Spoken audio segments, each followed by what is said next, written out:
Балалар, мен бүгін сендерге 2 сыныптың әдебиетті оқу пәнінен сабақ өтемін.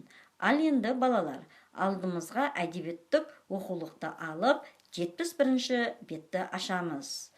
Сондағы қоршаған орта бөліміндегі жерім жомарт, азаматты асыраған деген тақырыпты өтемін. Ал біздің бүгінгі өтетін сабағымыздың мақсаты өз ойы мен сезімін тірек сөздерді пайдалана отырып жеткізу. Екінші сұраққа жауапты анықтамалы кітаптардан, жинақтардан, сөздіктерден табу және ақпаратты берілген үлгі кестеге салу. Ал бағалау критериіміз жеке тапсырмаларды орындай алады, оқулықта берілген және қосымша тапсырмаларды орындайды, жазба жұмыс жасайды, сұраққа жауап береді. Балалар, жерім жомарт, азаматты асыраған деген тақырыпта бірінші тапсырмаға назар аударамыз. Мұнда мұғалімнің көмегімен түсініп оқы депті. Балалар біргелікте оқимыз. Ей перзентім, сен жомарт адамдар сияқты халқыңа қызмет етуді ұнатасың. Әуелі жомарттықтың не екенін біл. Жомарттықтың негізгі 3 нәрседен тұрады.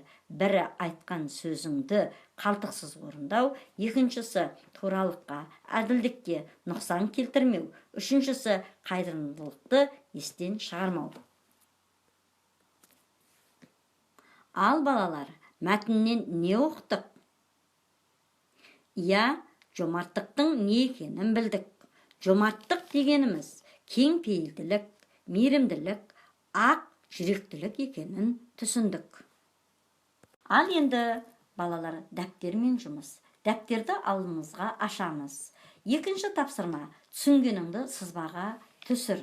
Бұл тапсырманы орындау үшін бірінші тапсырмада оқыған мәтінді еске түсіре отырып, жомарттықтың неше қасиеті бар екенін сызбаға түсір. Үшінші тапсырма, түсініп оқы. Мұзаппар Әлімбайдың «Кім жомарт, не жомарт» өлеңін түсініп оқимыз. Өлең жолдарын оқымас бұрын Мұзаппар Әлімбайдың өмірімен қысқаша танысып өтейік. Мұзаппар Әлімбай 29 қазан 1923 жылы Павлодар облысы Шарбақты ауданы Маралды атырабында дүниеге келген. Қазақстанның халық жазушысы, мемлекеттік сыйлығының лауреаты, қазақ әдебиетінде соғыс сұрапылын бастан кешіп келген қаламгер шоғырының бірі 2017 жылы дүниеден озды. Ал енді өлең жолдарын түсініп мәнерлеп оқиық. Кім жомарт, батыр жомарт, халық үшін жанын берген, кім жомарт, ұстаз жомарт, бар балаға тәлім берген, не жомарт, жер жомарт, адамзатты асыраған, не жомарт, күн жомарт, жерге нұрын шашыраған. Ал балалар, енді бір сергіп алайық. Қимылмен жасаймыз балалар. Топ-топ басайық, жалаудан күн жасайық. Жаса-жаса жарқын күн, жаса-жаса алтын күн. Ал енді және дәптермен жұмыс жасаймыз. 5-ші тапсырмаға қараймыз. 5-ші тапсырма, ақын ойын кестеге түсір және жалғастыр. Тапсырмада кім жомарт, не жомарт сұрақтары берілген, неліктен екендігін жаз депті. Бұл тапсырманы орындау үшін біз Мұзаппар Әлімбайдың «Кім жомарт, не жомарт» өлең жолдарын пайдалана отырып орындаймыз. Ал енді балалар, орындаған боларсыңдар. Кім жомарт, батыр жомарт, неліктен халық үшін жанын берген. Не жомарт, күн жомарт, неліктен жерге нұры шашыраған. Ал балалар, енді жарайсыңдар. Ал енді және дәптермен жұмыс жасаймыз. 5-ші тапсырмаға қараймыз. 5-ші тапсырма, ақын ойын кестеге түсір және жалғастыр.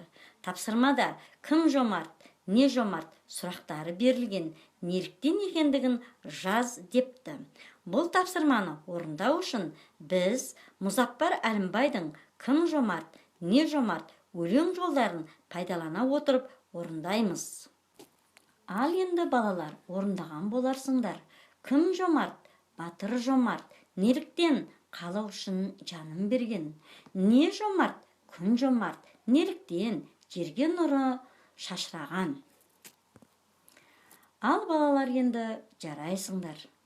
Сабақты қорытындылаймыз. Жомарттық деген не? Жомарттық қандай қасиеттерден тұрады? Жомарттық дегеніміз кең пейілділік, мейірімділік, ақ жүректілік екенін түсіндік. Жомарттық қандай қасиеттерден тұрады?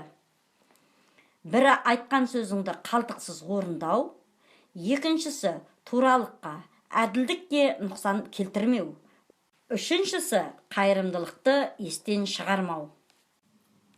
Біздің оқу мақсатымыз өз ойы мен сезімін тірек сөздерді пайдаланып жеткізу. Екінші, сұраққа жауапты анықтамалық кітаптардан, жинақтардан, сөздіктерден табу және ақпаратты берілген үлгі кестеге салу. Жетістік критерийіміз: жомарттықтың не екенін білу, кім жомарт, не жомарт екенін біліп, және жомарттықтың қандай қасиеттері бар екенін білу еді.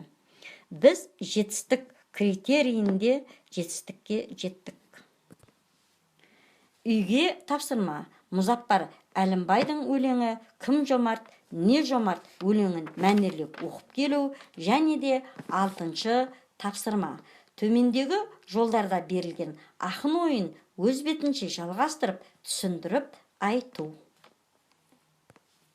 Осымен бүгінгі сабағымыз аяқталды. Назар аударғандарыңызға рахмет. Сау болыңыздар.